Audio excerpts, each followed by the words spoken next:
This is LBC from Global, leading Britain's conversation with Nick Abbott. This is absolute tosh. Well, let's get back to it. Much of Britain endured a washout today with heavy rain and temperatures much cooler than in recent days. You can say that again. I've just come back from Spain. Corfu, what a scorcher. It was HOTT warm. Temperatures out here only reached 19 centigrade this afternoon. It was 41 at around about lunchtime in Madrid. That's perfect. That not even for me, that's not chilly. 19 centigrade this afternoon, felt like bloomin' winter. That was in the, and it was 19, only in one place, in the UK's hottest spot being Inverness. Wherever that is. Most parts of Britain had showers today, with the rain being most persistent across, well, I bet I know, ahead of time. Northern Ireland, northwest England, and, yes, that's right, western Scotland. Checking the weather for Glasgow while you wait. Aha! Just as I suspected, in Glasgow, raining tonight and raining tomorrow and raining on Sunday and raining on Monday and not raining on Tuesday. What? Rubbish. And then, of course, raining on Wednesday and raining on Thursday. And that's when my phone stops working properly, because then it says it won't rain for a week. Nonsense. Of course it will. That smartphone's an idiot. But it won't be raining everywhere. Goodness me, no. Not in Madrid. It's so hot, the rain would evaporate before it actually reached the ground. Sunny for most of England. You remember the sun, don't you? No. Sunny for most of England and Wales tomorrow, with highs of 70 degrees Fahrenheit in the southeast. Sunday is looking even warmer for the southeast, with temperatures of 73. And, if you insist, I will translate Her Majesty's Fahrenheit to European surrender centigrade by performing mental arithmetic on the air. Oh, no. You double it and add 32 to get from centigrade to Fahrenheit. That's easy enough. So 73 times 2 is 176, and 176 plus 32 is 218. Wow! It's going to be 218 degrees centigrade in the southeast tomorrow. Can you believe that? No. It's been a very warm week. Has it been a really warm week? Yeah, well, Really? Well, it was in Madrid, I can tell you that much for nothing. It was so hot, you saw an area above you in the street that you were walking down that was not in the shade, and you thought, I don't really need to go there. I'll just turn around and go back. A very warm week, apparently, here. It's seen highs of more than 22 centigrade every day. That's since last Saturday, to which I would say big bloomin' deal. It was T-shirts and shorts weather at midnight in Madrid. Perfect if you haven't got anything to do, but I wouldn't want to have to go to work in it. Richard, out of the Met Office, said there's a chance that the high-pressure system from the continent responsible for the high temperatures here the high temperatures there will encroach into the very far corner of the southeast early next week, bringing yet more thunder, lightning, very, very frightening. Rock and roll! But he said the recent good weather is going to fall off on Monday or Tuesday, and that most places early next week will feel cooler than they have this week. Damn it! Oh well, never mind. Saturday, dry, bright for many, feeling warmer than today, rain across parts of the northwest, as previously discussed. Sunday to Tuesday, unsettled, cool, showers, longer spells of rain, windy in the north. Would you like to hear the long-range forecast for the next 4 weeks? No. OK then. This is till Friday the 3rd of June. June. Oh, it's almost over. It's practically Christmas. Jesus' birthday. Unsettled weather continues over the next couple of weeks, with showers or longer spells of rain in parts, and I sincerely hope that your parts remain unaffected. It will be potentially heavy rain with thunder. Sunny spells possible in the east and the southeast. Temperatures will be cool with a keen breeze likely. Oh, this is awful. You get on a plane, you go 2 hours, and it's so hot, you just like moving even a little bit is about as much as you want to do. and you get off the plane here, and it's raining, cloudy, cold. I actually thought about putting a heating on. Then, this is still until Friday the 3rd. After cool, breezy, showery, longer spells of rain, then more showers and more longer spells of rain with strong winds. Below average temperatures are more likely over the weekend, that's next weekend, into the northwest. In the south, drier, sunnier spells, temperatures about average. And then, summer proper, the first 2 weeks of June. Good luck, everybody. Mainly dry conditions are likely for most in early June. Temperatures close to average, warmer in the south. Into mid-June, conditions for most are likely to remain largely fine with above average temperatures. Conditions for most likely to remain largely fine with above average temperatures. We'll take it. Here is a suspiciously keen caller in Guildford. Peter. Hello, Nick. How are you? I am great, mate. Yeah, but after hearing that the police had dropped the case, Yeah, they left it on the bus. A dog ate it. All it will do is make many of us out here think that it's just a whitewash. Yeah. It's funny, isn't it? No. You hear some people, well, not funny, you know what I mean. Some people, 28 people I heard, have been fined 5 times. Wow, Yet really? this man, he's been to the same party, Yeah. is fined once. He was hosting them in his own blooming place. Yeah, there's something going on here. Yeah. There's a reason why they've stopped. And it just it's smelly. And everything, smelly, that's an understatement. It stinks to high heaven. Everything this man touches, he corrupts. He's turned it, I'm no fan of the Tories, I hate them. But like Trump did with the Republican Party, he took it over. It used to be a party that believed in something. Now it doesn't appear to believe in anything at all, other than, keeping its position of power. Yeah, like the Trump Party. Correctamundo. Yes, that's right. To the loony right. I just said correctamundo. That's what the Tories have been. Yeah. And are now. The Boris Party with no principles at all. Of course. When in doubt, just think, what would Donald Trump do? Oh, yes. Shut up! And that's what they'll do. Yeah, that's right. But it's just that what really gets me, Nick, he goes on about, well, we want to talk about other issues like the cost of living. This is something that the public are no longer interested in. How many times have I heard that? But when it comes to the real issues like the cost of living, he's doing nothing about it. In fact, he smirks. Yeah, but at least he's getting his photograph taken wearing other people's work clothes, so there's that. Yeah, he's been Bodger the policeman, and he's been Bodger the road builder. Yeah, and now he's Bodger the honey maker. The honey bear, yeah. It's just ridiculous. Yeah. And I do wonder when will people wake up? Svelte physique as Paddington Bear. Yes. But this bloke seems to just get away with blue murder. And even now, you get some people being interviewed. Yeah. Well, I don't care, don't bother me. No. Well, they've got to start thinking of the people that it does bother. Yeah, Peter, you have to keep in mind that we should leave him alone because he's doing his best. Yeah. Right, thanks a lot, mate. 0345 6060 973. There you are, Boris. Another unsolicited testimonial. Yeah. Wait a minute. Jane says, have you seen that the Royal Jubbly mugs are featured now on eBay and Amazon? 25 quid, though. 25 for a mug that's got a spelling mistake on it.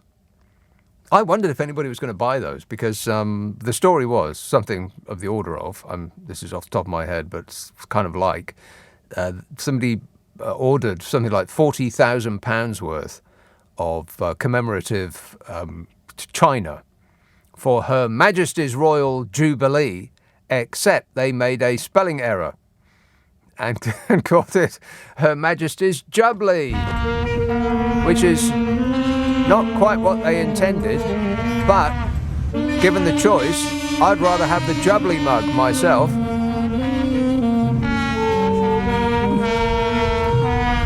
And so I wondered if anybody was going to pick them up because if they were selling them individually, I'd have got one. But they weren't. They were selling them as a batch. You had to buy all 40 grand's worth.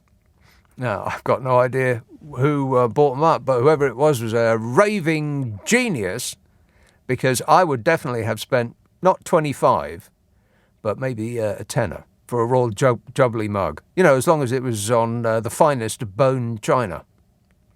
China. I wonder if Donald Trump asks, when he asks Melania to set the table, he asks us to put out the good China. Does he ask that, Melania? I don't care. She's actually not that bothered. 0345 6060 973. Barry texts, are you worried about the monkeypox? Good luck. What does that mean? Good luck? You know, I'm going through old shows of about 2 years ago. And it was 2 years when we were just hearing this thing coming from China about the invisible bat menace, you know, the invisible disease. And it was a little bit surprising, ever so slightly alarming, and we were being amused by it. Fast forward 2 years and no one's laughing now. So I hesitate to make jokes about the monkeypox. But I wonder if the monkeypox would have, hot viral interface. Disgusting. With the invisible bat menace. And then we'd be in trouble. 0345 6060 973. Text 84850. Email nick@lbc.co.uk. And if you're on Twitter, it's @LBC. If you're on Twitter, by the way, I just passed Trafalgar Square, and there's some scenes there. I took like a lot of pictures and put 2 of them up on Twitter. Looks like multiple rule breaking there. But another thing that Boris Johnson managed to skip, even if he was one of those 2 people up on the top of the fountain lighting flares, even if that was Boris Johnson himself, he'd still get off with it. Oh, he'd be yelling from the top of the fountain with a flare stuck up his area, telling people below that they are no longer interested in what he's doing at this minute. This is LBC with Nick Abbott. Call 0345 6060 973. Tweet @LBC. Text 84850.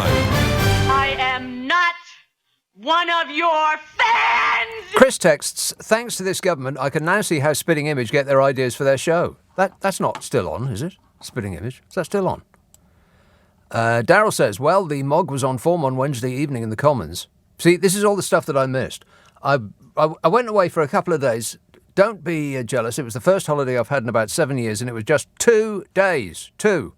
Not rubbing it in your face. But I was determined not to do anything that was associated with home. I wasn't going to read my emails, which concerned me more than a little bit, actually.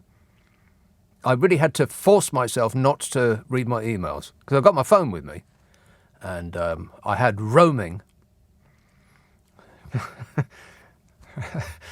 I don't know why that's funny. It just struck me as being amusing in the moment. So I didn't read mail online. I didn't check the news. I didn't do any of that. I didn't look at Twitter. Nothing at all that was not related to staring at the horizon and ordering another drink. Those are the only 2 things that I did. Booze. Correct. A little bit. And you come back and you think, even if it's just 2 days, that I've always found it difficult to get past the fact that when you come back, everything's the same. You expect at least something to have changed. I mean, you've been gone. But you come back and everything's still the bloomin' same. That means that you have absolutely no effect on even your own world. Even the tiny little part of the world that is your own is unaffected by your absence. That's alarming, isn't it? That puts everything into perspective. Too much bleeping perspective. So I come back and I thought, well, I'll probably miss something, like Vladimir Putin will be dead and the war in Ukraine will have been won by the good side, and Bodger would have been out in his ear and would have been replaced by, I don't know, like one of those robot vacuum cleaners. Affirmative. Just anything would be better at this point.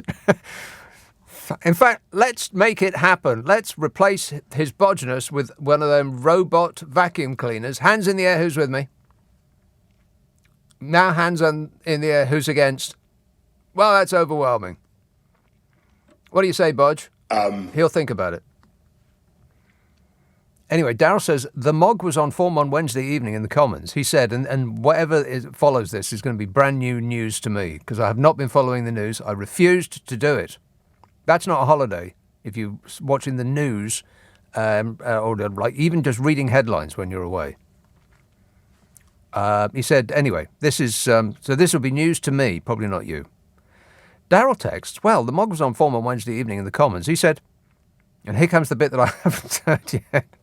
Here comes the bit that I haven't heard yet. Isn't it exciting? Very. Sarcasm. He said, now that we are outside the EU, we have the opportunity to think boldly and to get rid of things, the nonsense, the folderol that do not help or benefit us. Daryl says, I mean, the sheer nerve of the guy. He is the folderol. Why is he still here? Good question. You're better informed than I am. I don't know anything. No, he doesn't know anything. He's risen to the top and he had to stop because he doesn't know anything. DC tweets, did you see George W. Bush saying the result is an absence of checks and balances in Russia and the decision of one man to launch a wholly unjustified and brutal invasion of Iraq? I mean, Ukraine, says DC. Did he? Did you, W? Absolutely. Yeah, he did, yeah. Well, Iraq's on the man's mind, He's spent much of his adult life having a war with Iraq. So it's, Iraq, Ukraine, they both start with the same letter. Completely understandable.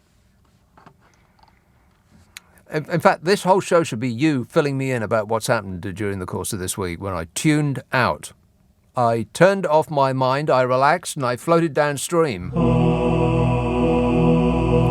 Ricky tweets, missed Saturday night's show as my children arranged a surprise 60th birthday for me. So did I miss any? Also, how can the Met say the Abbot party in the Tubblelard's own flat was a work event?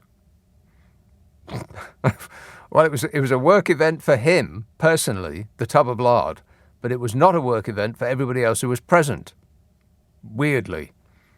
I'd bet money that at least half a dozen of the police persons responsible for this report are warming the benches in the House of Lords within, let's say, a year tops, for the tremendous effort that they have put into being police persons.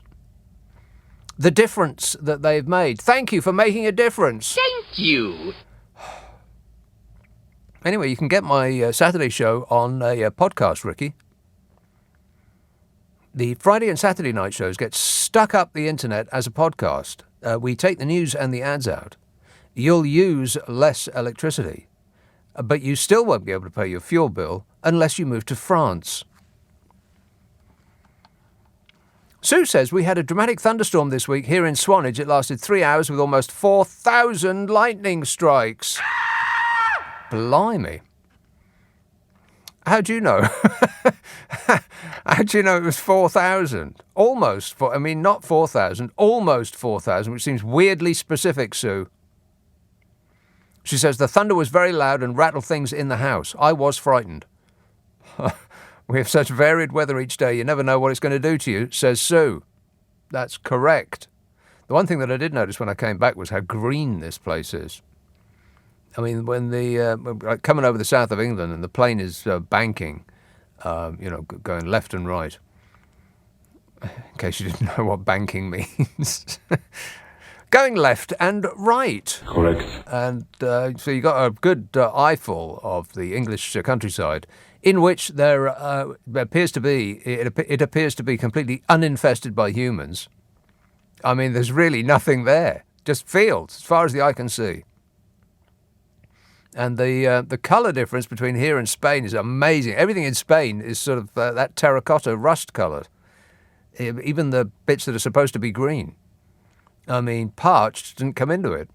And then here, it's very lush and verdant with the flora and the fauna. Anyway, sorry to hear about that dramatic thunderstorm this week, Sue, but I'm impressed with your counting skills. Up almost 4,000 lightning strikes, you say. Adam says, can you please ask Zaphod how many pages of calls and tweets you have read out today? Zaphod? And 1. Yes. 2. More than that. 11. 11. Yeah, it's about 11. Struth, he actually got something right. I bet he's stunned. So obviously, but I know suddenly. If your car made a noise like that, you'd call the AA, wouldn't you? I mean, there'd be seriously something wrong with it. What? How would you describe the fault, though? So obviously, Does it start, sir? Well, kind of. It starts and then it goes on and on and on and on and on, and produces a massive amount of hot air.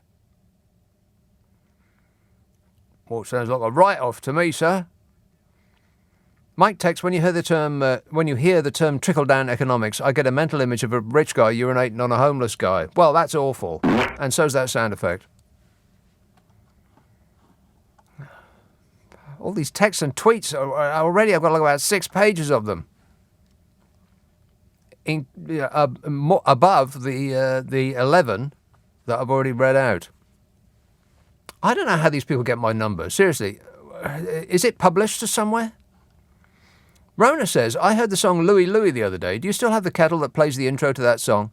If I remember correctly, you mentioned it in a podcast, or it could be the Friday Tequila again. Rona's on the Friday Tequila. Booze. I could do with a couple of pints of that right now, as a matter of fact.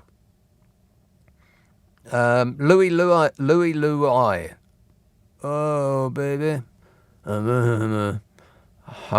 Yes, I do. Yeah, I still do have that kettle, but it doesn't literally play the beginning of Louie Louie, but it go when it's ready, it goes beep beep beep, which in my mind always ticks off that song like an earworm. I've got another blooming earworm. Oh no. Never mind. I'll work through it because I am a trained professional. Don't you try this at home. 0345 6060 973, text 84850, email nicka@lbc.co.uk. If you're on Twitter, it's @lbc. Friday, Saturday, Sunday night at 10, Nick Abbott, LBC. It's 10:30, the news headlines with Serena Farrow. Nick Abbott on LBC. Call 0345 6060 973. I just want to tell you all how happy I am to be back in the studio, making a picture again. It's a radio show, dear. 0345 6060 973. Hastings. Hello, Eamon. How you doing, Nick? Are you good? Yes, I am. Thanks. Oh, God bless you. I tell you one thing, Nick, I'm in an awful state, to be honest with you. It's because I'm a mighty fan. I'll be honest with you, I only found out about you through James O'Brien. Oh, yes. And because usually I'm in bed because I'm a single dad with 3 kids. One of them is disabled. I'm a carpenter. And I'm usually asleep by now. Right. But the only thing I need to ask from you is, of all the things I've listened to, either to your show live or on YouTube and things like that, I really don't know what to do at this point because there's a certain amount of despair of staying in this country. I don't know whether just to up sticks and try and take my family home back to Ireland because everything has changed so much. I barely recognise this country anymore. Who are we? But it doesn't. The thing is, one of the reasons why I rang you this evening, because usually I just I'll put you on before I go to bed and I'll just chill out. Mm-hmm. But I heard a Priti Patel interview with a detective sergeant in the police. Oh, yeah. And and this detective sergeant, she's been there for 25 years, and she said in the interview, could you survive on £1,200 or £1,400 a year?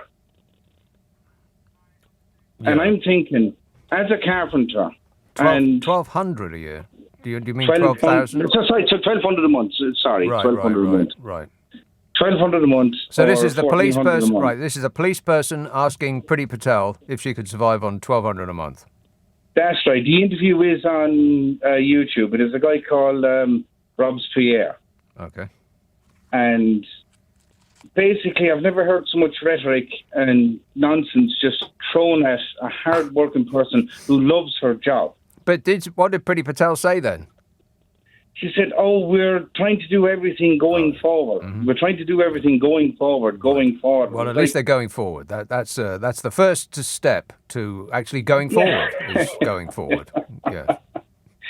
I know, but this is the thing, Nick. Where's the hope in that for where ordinary working people just trying to go forward? Where's going forward when we can't make ends meet? It's like it's absolutely it's mind-boggling for me, because I grew up in Ireland, and I grew up in a two-party state essentially, and now that's all changed, but nothing seems to be changing here, and it's almost like you're made to believe the rhetoric of, oh no, you'll be fine, just work harder. Work harder. The reason I'm trying to bring up... Eamon, you had the opportunity in the womb to be born to rich parents, and you just didn't take that opportunity. I'm afraid you only have yourself to blame. I know, yeah, but you know what? Even if I was in that position in the womb, I'm sure universal credit would have really helped me out. Yeah, no doubt. But I'm not being funny, Nick. Well, no, I'm actually burning. Right, sorry, all right. Nick, There's precious little funny about it, but I do believe that the people that voted for the current regime knew what they were voting for, because I have been yelled that about 1,000 times. 1,000 times, and and they are actually yelling at you, a trained professional, right? Where I'm actually burning waste timber from my jobs, because I'm a carpenter, in my fire to keep my house warm. Right, I don't doubt that. Yes, right, well, and this is actually the first time I've actually ever voted Labour in the local election. Okay, I've always voted either Green or Lib Dem. Right. Well, they're both going places. But the thing is, Nick, I don't really know, because not where's fast the enough. hope? Yeah. But where's the hope, Nick? Well, there will be another election eventually, within like a couple of years, there or thereabouts, and the hope is that people will make a choice that is the best choice for this country. Yeah, but please God, Nick, because either that or it's either I pack up shop and, once my boys are old enough, we'll be going home. Maybe sayonara. I know, yeah. But I think my boys could actually grow up to be a contributing part and make this country a good place to live again. And that's coming from an Irishman. Yeah. Like coming over here with, people, right? Yeah, people, exactly right. People who want to come over here and make a contribution. They don't sound like the kind of people that we want round these parts. I think that Damon, you're in danger of getting pushed back out to sea. But thanks a lot, mate. I've got to go. 0345 6060 973. Ollie texts, I see Andrew won't be on the balcony for the Jubilee celebrations, which got me thinking about how pizza restaurants haven't made enough of the Andrew debacle. If I owned a pizza restaurant, especially one in Woking, I would have a pizza on the menu called The Alibi, which was so incredibly spicy that it made you sweat. Don't know what you're talking about, Ollie. Jane says, Yorkshire has been cold and wet all day. Well, I'm glad to hear it. Archie says, what were you doing in Spain? Watching the Rangers, I suspect. No. No, I was watching the sunset, I suspect. The sunset and the moon rise. Wow.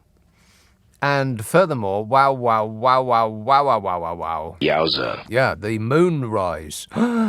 Because it was still a really big moon. Because it was the day after, I think Monday was the day after the blood red moon that was near, whatever that's called. The very, very near blood red moon. It was so near it was practically scraping along the planet as it went by. And so it was the very next day, and I saw the moon rise. Holy moly. I've never seen a moon rise. I was sat there stunned because it came up red and huge. And of course, as it hits the horizon, then you see it in relation to other things that you know the size of, which gives the illusion of making it even bigger. And so it was a bright red, I tweeted a picture of that too, a bright red moon coming up behind a building. It looked huge. And it rose in the sky and gradually became less red because there was less of that Saharan dust that you were seeing it through, which was on everything, by the way. I mean, here, the bottom of my trainers remain fairly white. They were like red within a day of walking around Madrid. But, oh, it was nice. Oh, I want it to get warm. Why won't it get warm? Let's have a call in Yorkshire, and we can check in with the weather with Mike. What's it been there like today, Mike? I've been out all day and I got a couple of little showers on me, but it's generally been pretty good. Pretty warm, no need for overalls or anything. Ah, well then Jane was telling a mistruth. Liar! That's East Yorkshire. West Yorkshire, of course, is a different place. Oh, completely different. It's like another planet. Well, couple of bits. I want to Johnson rant in a minute, but since you've been away, just to fill you in, Home Office came out with another brilliant statement while you were away, and that is that football violence has increased since crowds were allowed back into grounds after lockdown. Really? Now, doesn't that remind you of Priti Patel saying shoplifting has decreased during lockdown? During lockdown, yeah. It must be the same idiot is still there 2 years later. Wow. Now, if Rees-Mogg had any purpose in life, why isn't he rooting these people out? Yeah. But anyway, the Johnson bit, I'm getting sick and fed up. Everyone's on about greasy piglet. Now, I was brought up on farms, and one thing I do know is that no piglet ever has breached its natural lifespan, even the ones that were kept as pets for a couple of years when they were little. So they all end up in the bacon slicer eventually. Oh. Well, I hope they don't get killed. So that's hope. But anyway, but to get rid of this greasy piglet bit, what Johnson is actually like a child playing a computer game. They switch it on and start playing, make mistakes, and so they go, oh, this isn't going very well. Switch it off and start again. No consequences. Right. Make the same mistakes, all different ones, and go, oh, not going very well. Switch it off, start again, no consequences. Yeah. And this is his life. Gets a job as a journalist, lies, gets sacked. No consequences because he gets another job. Lies again, gets sacked. No consequences because he gets another journalist job. Then he takes over as Mayor of London. Jennifer Arcuri, Garden Bridge, shuts all the courts, shuts fire stations, shuts police stations, walks away. No consequence. Foreign Secretary. Okay, all right. Okay, I get it. Consequences are for the little people, not leprechauns. And that's how we should be regarded, as a child playing a computer game. I have a different take on it. I think he's an incontinent puppy who barges into a room, knocks everything over, chews the furniture, poops on the carpet, then waddles away, and somebody else has to come behind him and clean it all up. Yeah. There you go. I think mine beat yours. Yeah. Then. All right. Okay. Thanks a lot, Mike. An incontinent puppy.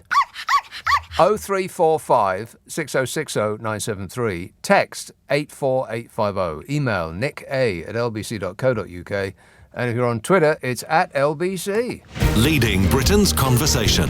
LBC with Nick Abbott. What in places goes on inside that head of yours? 03456060973. Here's a call from Tottenham, and it's a person called Monica. Monica. Hi, good evening. Yes. You're not going to like me. I'm actually quite a scientist who's been working on child health for the last 20-odd years. You're quite a scientist, did you say? Yeah, I am a scientist, actually. Right. And I just wanted to suggest something. What kind of a scientist are you? I look at gut health. You're a scientist that looks at gut health? Yeah, in children. What kind of a scientist is that? What's the term for your scientific endeavour? I look at there are bugs in our gut. So how does our immune system, develop over time? Yeah, but what kind of a scientist looks at that? What's the name for that scientist? What was that person called? I have no idea. You don't know what the name of your own because scientific endeavour is? No, it's actually all to do with gut health and problems with gut health, if I can use that word. Would that be a clinician. Would that be a gastroenterologist? Gastro, yeah, absolutely. Right. Absolutely. Okay, finally we got there. Okay. Yeah. Okay, got there. Okay. I believe you. But Go my point is, Nick, I hear LBC when I'm working at home and I've got it on. Wait a minute. One thing you look at children's guts at home? Yes. No, at work. I work at one of the big hospitals in London. You just said you work at home. No, I work my scientific writing at home, but the rest is at work. Right, okay. Okay, yeah. So I do understand right from an infant to growing up as a child, what the gut looks like kind of thing. Oh. Yes, absolutely. So my comment is actually a very general one because we had Jamie Oliver comments today. Oh, and, Jamie Bloomin' Oliver, yes. Yeah, about, food we eat. Mm-hmm. So I just wanted to come in here, and I really feel this quite strongly. That's why I rang up. Right. And this is really towards your audience. Yes. If you don't mind me saying so. Pay attention, audience. You're about to get lectured at by a gastroenterologist, no less. No, not at all. What I mean by this is that a lot of the programs are all about, anti, whether it's the government or, Partygate or Beergate. Mm-hmm. And, and Jamie Oliver today. I would like to suggest, could we just somewhere in the program bring in experts who could help the community right now, because we are having all these issues with, whatever is going on in our environment, whether it's money issues of not being able to afford food, and can we just bring those people in a bit more to help the community who listens to you? Experts to help. Are you Yes. actually tasking LBC with running the country? No, not at all. Well, it sounds like it. No, but I think it'll be much more appropriate, a part of your program, the last 10 minutes, 15 minutes, to tell people. The last 10 minutes, but do a 10 till 1 in the morning when no one's Nick, listening. All right, I'll stick all the facts in there. No, I don't know what you're saying, Monica. You don't listen to this station at all. We're up to our eyeballs with experts. What are you talking about? I mean, this is a non-format show, but for the rest of the day, there's no end of experts, Monica. Monica, the gastroenterologist, if that is indeed what you are. But thanks for the good advice. Yeah, that's a new one on me. Probably a number 10 spokesmodel, because they've run out of other things to blame their own ineffectualness on. Their own cack-handed idiocy, because they've gone through, it's COVID. Yeah, that's why we're not performing to our maximum ability. It's because of COVID. It's unprecedented, I bet they'll say. Correct. Yeah, over and over again. And then it's the EU being mean to us. Whatever it is, it's the EU's fault. Or it's Labour's fault. Boris Johnson actually said that out loud this week. I did catch that on the news. I was catching up today. And apparently the reason that we have not invested in our electrical infrastructure is the after 12 years of Conservative government, the reason that we have not invested in our electrical infrastructure is because it's the fault of the Labour Party.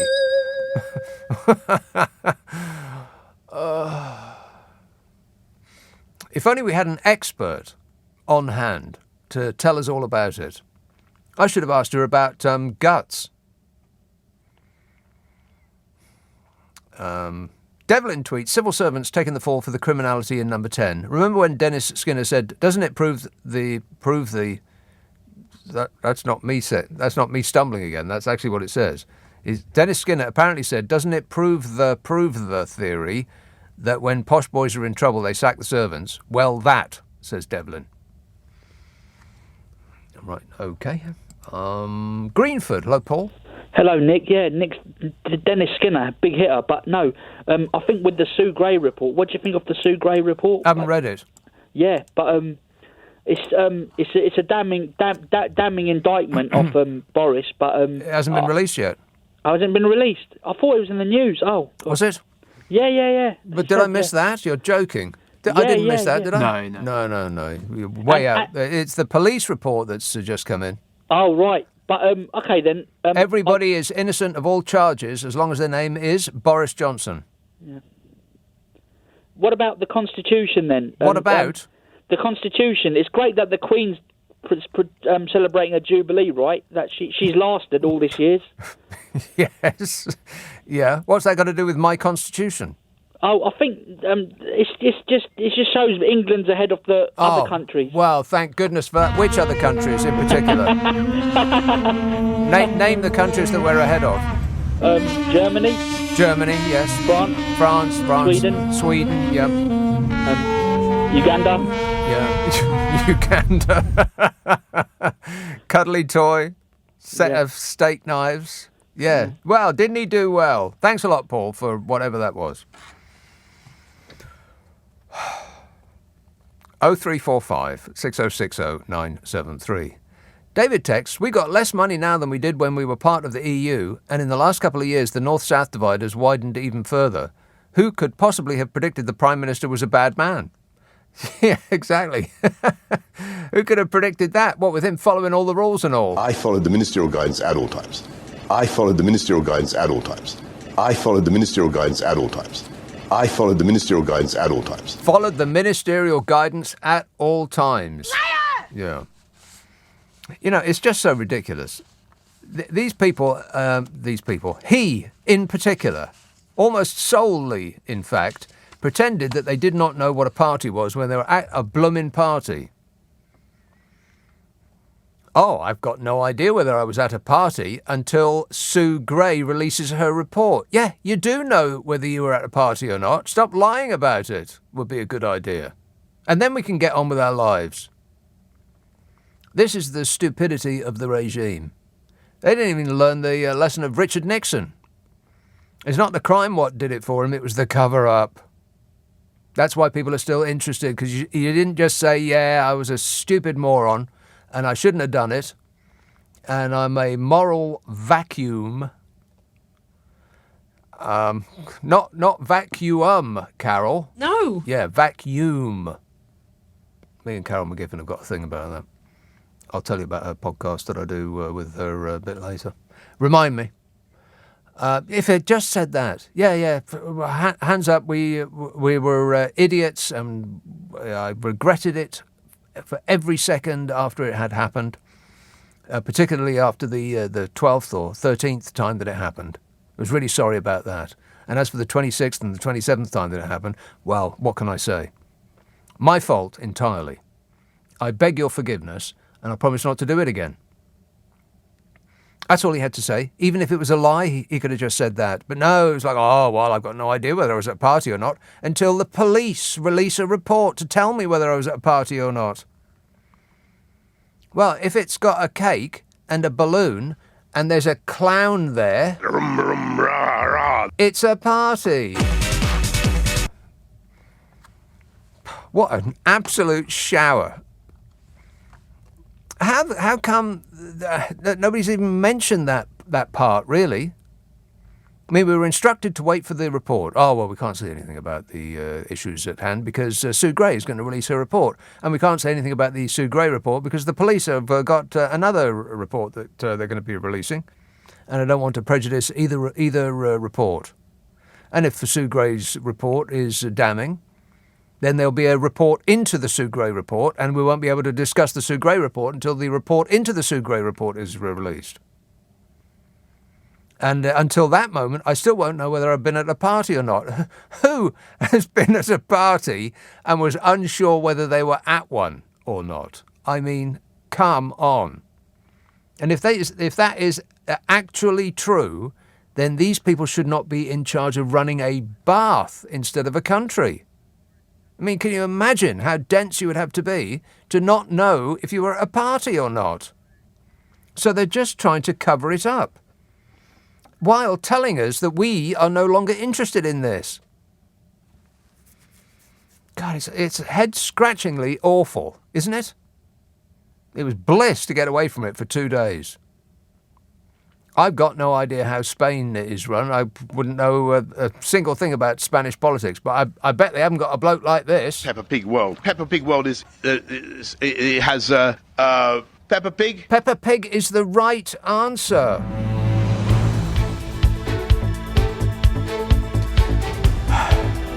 Oh 0345 6060 973. Text 84850. Email nicka@lbc.co.uk. And if you're on Twitter, it's @LBC.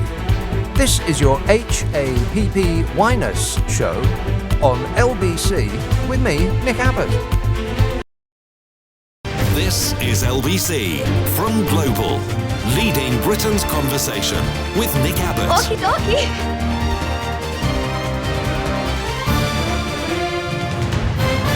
You've got a good, your mind is a little bit, three-dimensional. Edward texts, did you hear that Bodger Johnson promises to release all of the names in the Sue Gray report? I bet every name but his, says Edward. Yeah, I bet Sue Gray's name isn't even on it. It'll be so much blacked out, it'll just look like a modern art masterpiece. Carl says, last week you mentioned Eastbourne as your favourite seaside town, and it is indeed the Seven Sisters Cliffs along the South Downs coastline, Beachy Head and so on. You like walking around gardens, says Carl.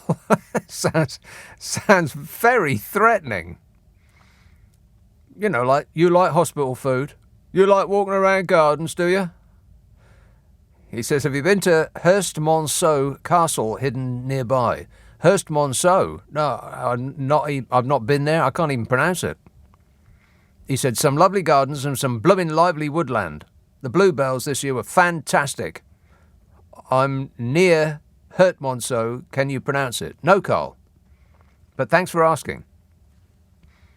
0345 6060 973. Let's have Shropshire. Michael. Oh, Hi, Nick. Yes, Michael. Have you ever been to Hurstmonceau? Oh gosh, I'm incapable of even saying that. Right. Can you spell it for me? Oh yeah. It's HEIRLSMNOP. Yeah. Q. No. Oh. Okay.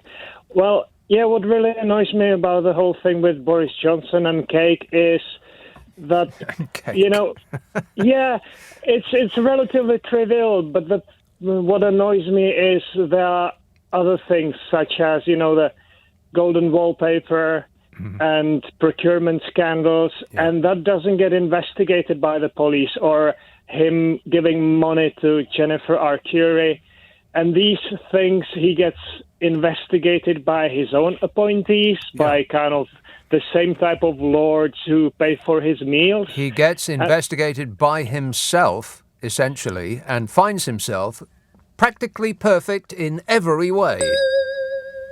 Yeah, and I think this is worse kind of misconduct. That's like the police being given donuts by the mob and then, favors. Yeah. Well, Because the regime does have the stink of the Sopranos on it. Absolutely. Yeah, you got that right. Yeah, that's the thing that worries me. The bigger misconduct. We get police to investigate a lockdown party, but that he, gets favors and accepts all sorts of donations. Yeah. And spends public money on his favorites. That doesn't get investigated, and that's the bigger crime. Right. Yes, perhaps I agree partly, and I hope that that's clear.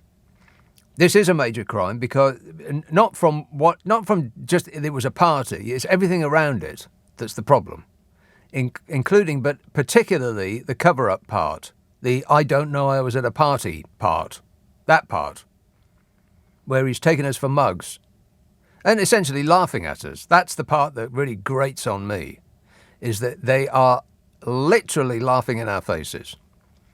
They must think we're so stupid and malleable, with very good reason. It's because it doesn't matter how much they do to us, and I'm sure, as I've said many times, that they wake up in the morning and think, what can we do to them today? What jolly japes and fun will we have with them today? And, I know, I'll go out there and I'll say, I didn't know I was at a party until the police tell me whether I was at a party. Which means that his fans are going to have to work extra doubly hard in order to defend him, and thereby dig themselves in deeper, append themselves to his coattails even harder, and and everybody else who isn't his fans is going to be absolutely white knuckle furious, and that's the part that they like the best. It is just painful. It really is. What on earth has happened to this country? It took that bloke just 2 short years to take a fully functioning country and turn it into this. Yeah. Wait a minute. How did he manage it? But if you think that's bad, it's about to get worse. Oh, no. Boris Johnson is to assume direct control of large parts of the machinery of government. He will be fully in charge. In a Whitehall power grab that will effectively create a department for the Prime Minister, the Cabinet Office is to be split so that officials responsible for implementing domestic policy across the civil service will answer directly to His Imperial Bodgeness. It's also an attempt to silence internal critics of his government's patchy record on delivery now that the Metropolitan Police inquiry into lockdown-breaking parties in Downing Street has concluded. They're silencing internal critics. They've already managed to silence external critics, because if you complain about this government such that anybody can hear you, that is an unlimited fine and 10 years in jail for you, sunshine. Now they're trying to silence internal critics. They're silencing critics in the name of free speech and openness. In the name of not being cancelled, they're cancelling anyone whose opinions they don't like. The whole world's gone insane. The move, announced to civil servants, fulfills the Prime Minister's ambition to rule the world, to centralise responsibility for driving through economic, domestic and security policy in number 10. Yeah, that's right. That's what Boris Johnson's going to be across. Centralising responsibility for driving through economic, domestic and security policy in number 10. He's going to be all about the details. Just taking everything through him is what... It isn't even what Donald Trump would do. It's what would Vladimir Putin do. Cabinet Office units responsible for economic, domestic, national security and intelligence policy will now answer directly to His Imperial Bodgeness, or the people that he surrounds himself with who actually do the work. In this case, Samantha Jones, the new permanent secretary for number 10. The other half of the department will serve as corporate headquarters for the civil service and oversee the reform of Whitehall by, by sending some ghostly hat stand around to point a bony finger at an empty desk. You're better informed than I am. I don't know anything. In an internal email seen by Her Majesty's The Times, civil servants were told that the reorganisation would, quote, enhance the support that is offered to the Prime Minister and the Cabinet and empower the nerve centre of government. Boris Johnson, the nerve centre of government. We're doomed. Bringing more of its officials into the orbit of Number 10 was an ambition of Dominic Cummings. He's out, but still in charge. Dominic Cummings considered moving the Prime Minister's private office to a NASA-style control room in the Cabinet Office's Whitehall headquarters. A NASA-style control room. You know, with a big board and everything. All controlled by one man with all the personal control of an incontinent puppy. What could possibly go wrong? 0345 6060 973. Maybe I shouldn't take time off anymore. I was only gone for 2 days, and look at the state of the place. David texts, we got less money than we did when we were part of the EU. And in the last couple of years, the north-south divide has widened even further. Who could possibly have predicted the Prime Minister was a bad man? Hard to believe that's the second time I've read that, and I still did it badly. Let's see what this one's like. Carl says, oh no, I've done that too. Eastbourne, done that. Here we go. JR texts, I heard you reading out the Parliament menus last week. In my mind, I had the image of MPs like Jacob Smug, standing near a hot plate, holding a tray, waiting for a dinner attendant to slop on some cold cotton chips, before looking uncomfortably for a place to sit at a plastic table fixed to the floor like you do in a canteen or a service station. How wrong I was, says JR. Yes, R-O-N-G, wrong. Jim says, why has Boris not been fined for attending the party in the garden, which he admitted to going to? He even said he should have broken it up. I think we're stuck with him for a bit longer. I think we're stuck with him forever. At this point, I would not be remotely surprised if they cancelled all further elections. Because that's not what the people want. The people don't want elections anymore. What the people want is for his imperial bosses to just take over. He could be a Tsar.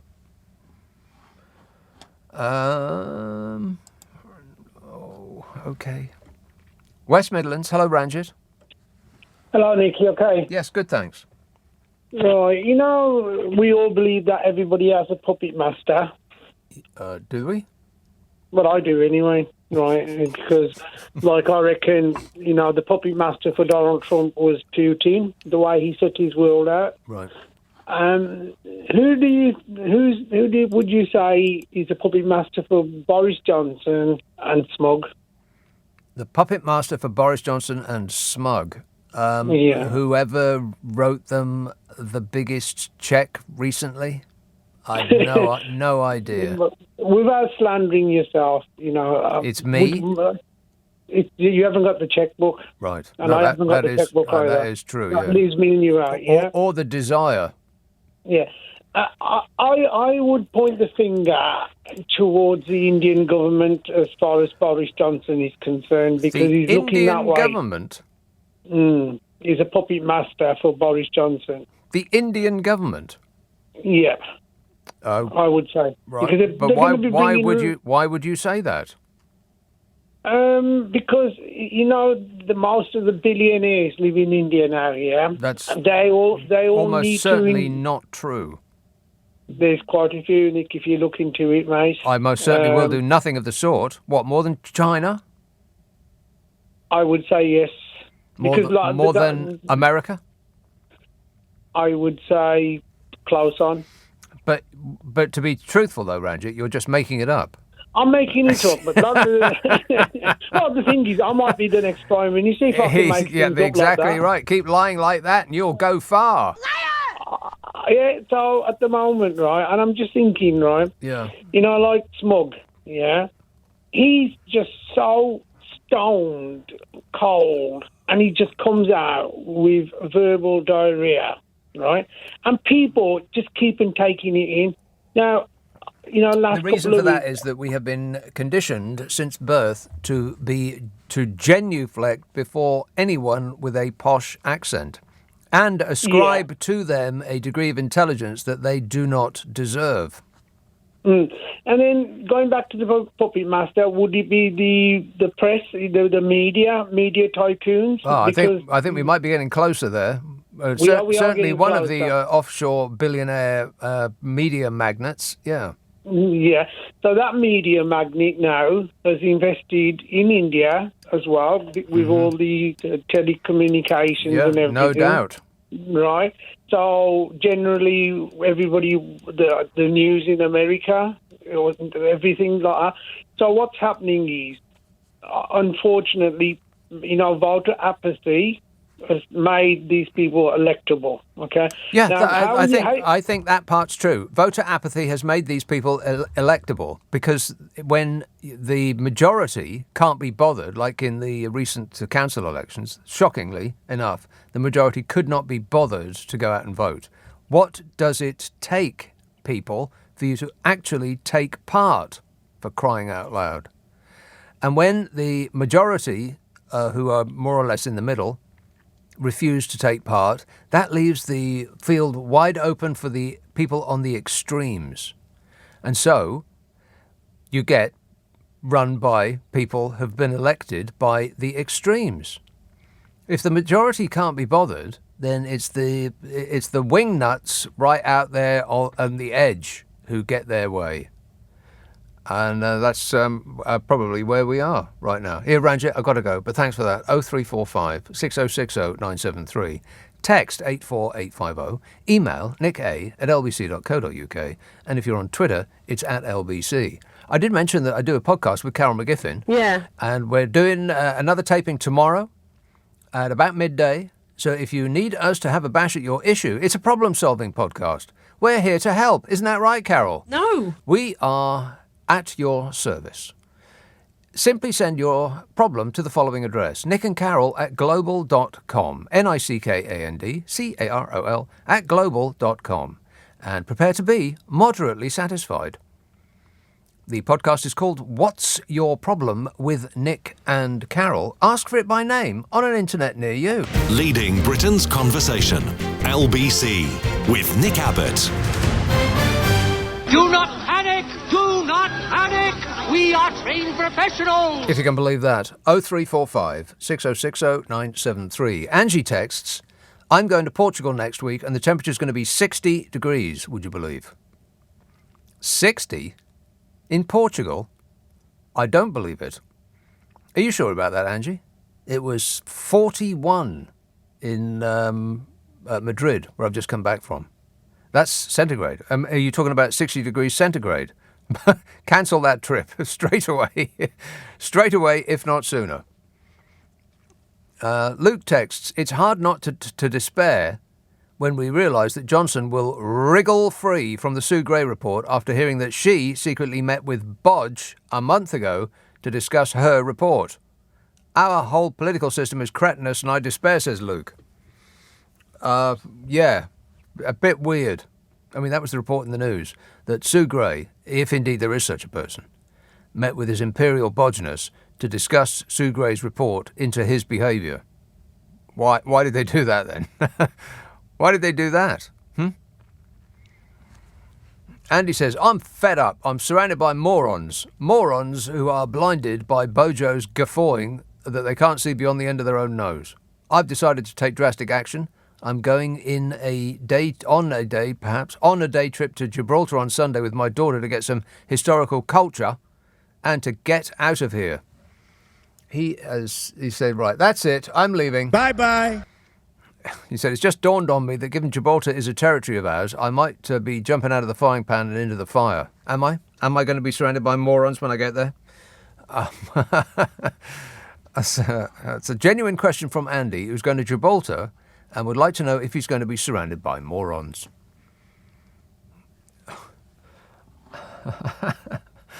I'm going to guess yes. I'm going to guess yes, Andy. I mean, it's like the old fable. It's probably biblical. How are the people where you've just come from? How are the people? What are the people like in the next town? I don't know. What were the people like in the town you just come from? God, it's like being in religious education school, isn't it? No. Not really. No. Thankfully. Maidenhead. Hello, Paul. Hello, Nick. How you doing? Good, thanks. That was funny. I think the song to sum up this country is Bill Haley in the Comets. See you later, alligator. In a while, crocodile. Exactly. But my question is, like, what are we going to do about the apathy? Because the young kids don't want to vote. They're not bothered. They're on social media. So how are we going to adjust the politics? How are we going to kick Johnson, who is a... don't say it. Don't say it. No. But Johnson, a bad person. A bad person. I follow the ministerial guidance at all times. I'm being mild. Mild, yeah. I'm being mild. I'm being mild.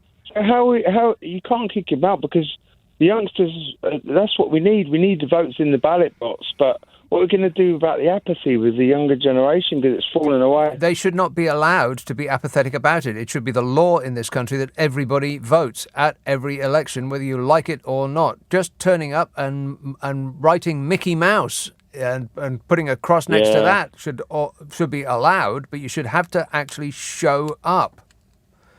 Excellent point there, Paul. I completely agree. Yeah. Apathy. The kids can't even be bothered to be apathetic. But they shouldn't have the option of being apathetic. You should be forced to vote. I mean, if you are so stupid that you can't be bothered to once every 5 years walk to the end of your street to where the church or the school is, and take literally 10 seconds, that's all it takes, just to put a cross next to the least worst option, the least bad option. I say that quickly because otherwise I'm going to get, don't you know anything? It's not the least worst. Why don't you do your research? People like that. So you've got to nip it in the bud. What was I saying? Oh, yeah. Everybody, I mean, if Australians can do it, for crying out loud, we should be able to do it too. Australians with their whole thing. Andy says, I'm fed up. Oh, no, I read that. He was worried about morons in Gibraltar. I bet there's no end of morons in Gibraltar. Simon texts, after bird flu, mad cow disease, bat-derived COVID, and now monkeypox, I'm worried I might have spider piles. But more worrying is the spread of Tory pox throughout the north of England, all that foaming at the mouth and at dinghies and reddening of the face at suntans, says Simon. Monkeypox, I mean, come on. Can we get a bit of a break between pandemics? No. I mean, can the news just calm down for a little bit? Can we go for a couple of weeks without having much to get furious about or petrified about? We got nuclear war, we got a pandemic which was going to kill millions of people. Now we got another one brewing. We got people telling us that the next pandemic is going to be just around the corner. It might not be monkeypox, but it's coming to a location near you soon.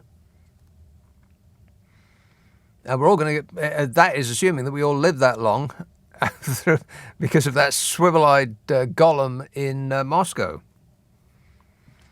And then we got stagflation and inflation, and people won't be able to turn their heating on, and the thing that is going to make all of that pale into insignificance, which is the consequences of climate change. You think that people are the numbers of people trying to get into this country by use of a dinghy are bad now? Just wait till hundreds of millions of people are on the move because the rains didn't come or the rains didn't stop. I mean, we live our life. so delicately balanced, depending on the weather. I mean, all of farming is depending on the weather, depending on it being reliable. I mean, you don't plant a crop one year and think, well, it might not rain, and so I'll plant some crops that are, half the field, crops that need a lot of water, and half the field will be crops that don't need any water at all. Nobody thinks like that. So all food production on Earth relies on the reliability of the weather. And when the weather ceases to be reliable, well, there goes our life. That's it. Case closed. Game's over. You'd have to turn the planet off and on again. Laura says, get a dog. They always miss you when they're gone, no matter who you offend. Even if you've gone for an hour, they have no concept of time. Yeah, poor little dog. Ah, I think it's cruel that people... I'm going to upset people if I say that. I think it's cool to have a big dog in a small flat. There, I've said it. And I see that a lot. I think it's cruel to have a dog that's on its own all day while you go out to work. It doesn't know you're coming back. That's why it's beside itself, wagging its tail so much that its bottom's going to fall off when you walk back in the front door. It thinks it's never going to see you again. Anthony tweets, so Johnson Sr. applied for French citizenship. I don't understand these Brexiters. Yeah, well, he was famously anti-Brexit at the start, and now he's changed his mind and he's full-on for Brexit and is leaving the country. Because that's the patriotic thing to do. God, is there a single identifiable famous Brexiter who has actually stuck around afterwards? They've all gone. They've all gone to spend more time with their money. 0345 6060 973. Text 84850. Email nick@lbc.co.uk. And if it's on Twitter, then it's @LBC. Friday, Saturday, Sunday night at 10. Nick Abbott, LBC. It's 11:30. The news headlines with Serena Farrow.